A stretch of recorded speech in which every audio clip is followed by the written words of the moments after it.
Fala pessoal, tudo bem com vocês? Eu espero que sim, sejam muito bem-vindos ao canal Historicamente Falando. Eu me chamo Elton Araújo e sou o responsável por trazer os conteúdos do canal aqui para vocês. Hoje, quem irá narrar o vídeo será o nosso amigo Anderson, do canal Fatos na História. Agora, sem mais delongas, vamos para o vídeo. Eles bem que tentaram nos vender um mundo perfeito. Não é nossa culpa se enxergamos as marcas de sangue embaixo do tapete. Sentimos o frio que habita os corações humanos. Conhecemos o medo de perto e, por vezes, até nos entretemos com ele.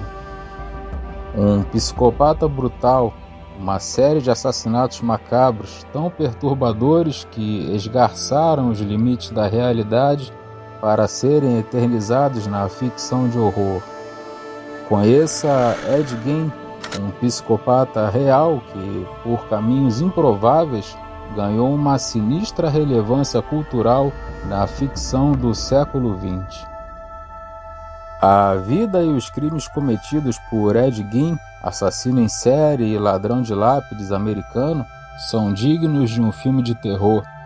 Sua trajetória inspirou 3 dessa categoria que podem ser considerados clássicos do cinema mundial, mas já falaremos sobre eles. Vamos primeiro conhecer o nosso personagem principal. Ed Gein nasceu em 27 de agosto de 1906 em La Crosse, Wisconsin. Seu nome completo era Edward Theodore Gein.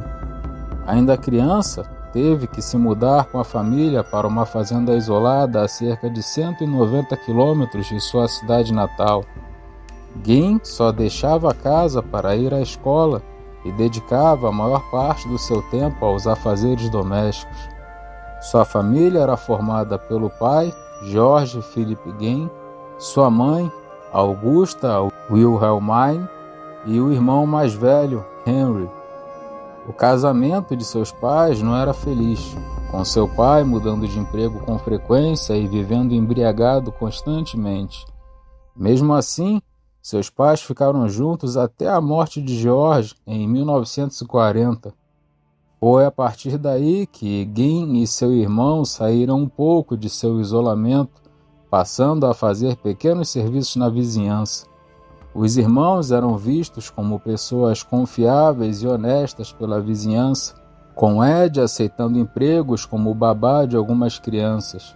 Na mesma época, Henry começou a namorar uma mulher divorciada.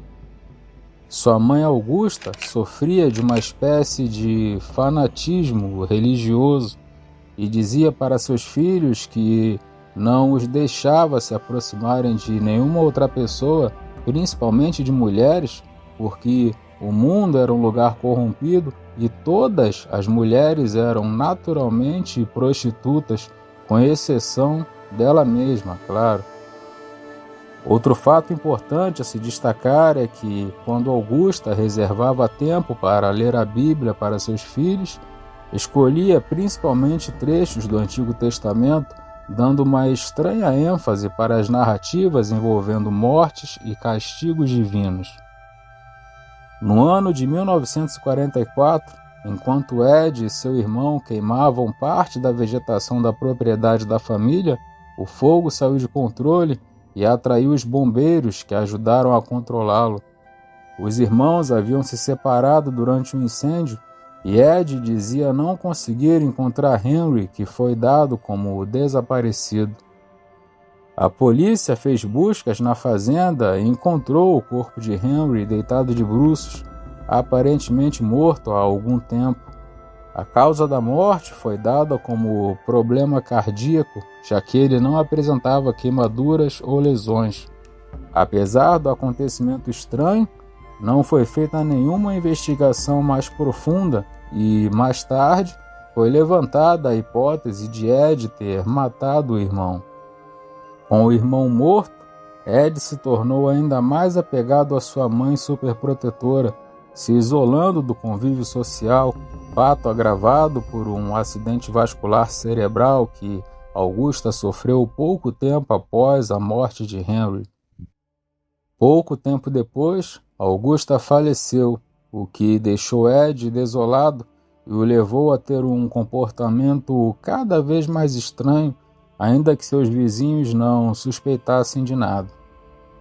Com a desculpa de estar fazendo experimentos científicos, Ed conseguiu convencer um amigo seu, chamado Gus, a visitar cemitérios, violar túmulos de mulheres recém-falecidas e roubar seus corpos, levando-os para sua fazenda. Gus não suspeitava de suas reais intenções, mas na verdade Ed guardava souvenirs dessas mulheres, passando a acumular pedaços de pele, órgãos e partes de corpos em sua casa. O que todas essas mulheres tinham em comum era a semelhança com Augusta, a mãe de Ed. Seus vizinhos logo passaram a notar um cheiro ruim vindo da fazenda, mas, novamente, nenhuma investigação foi feita.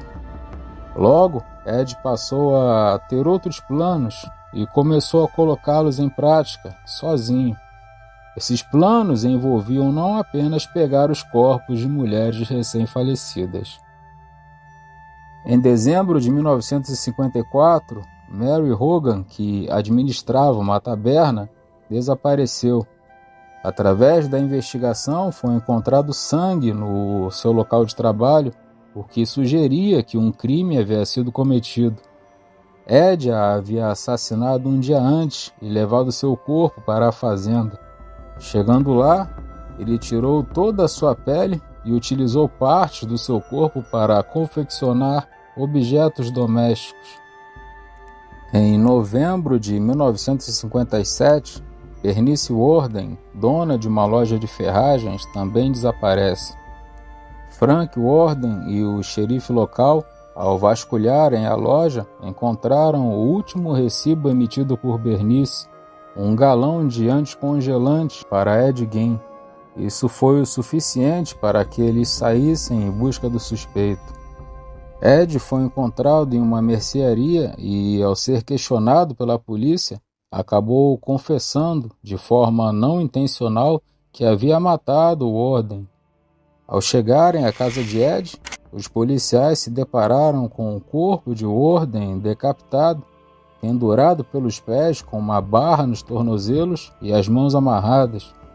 Esse foi só o começo do verdadeiro pesadelo que viria a ser descoberto na casa.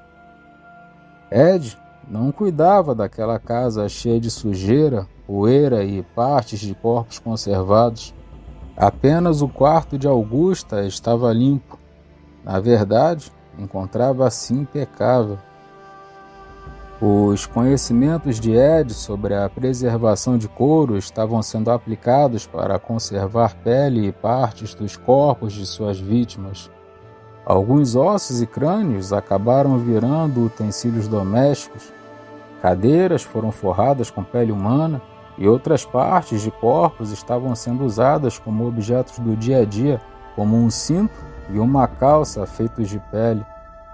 Após serem fotografados por peritos, os objetos foram destruídos.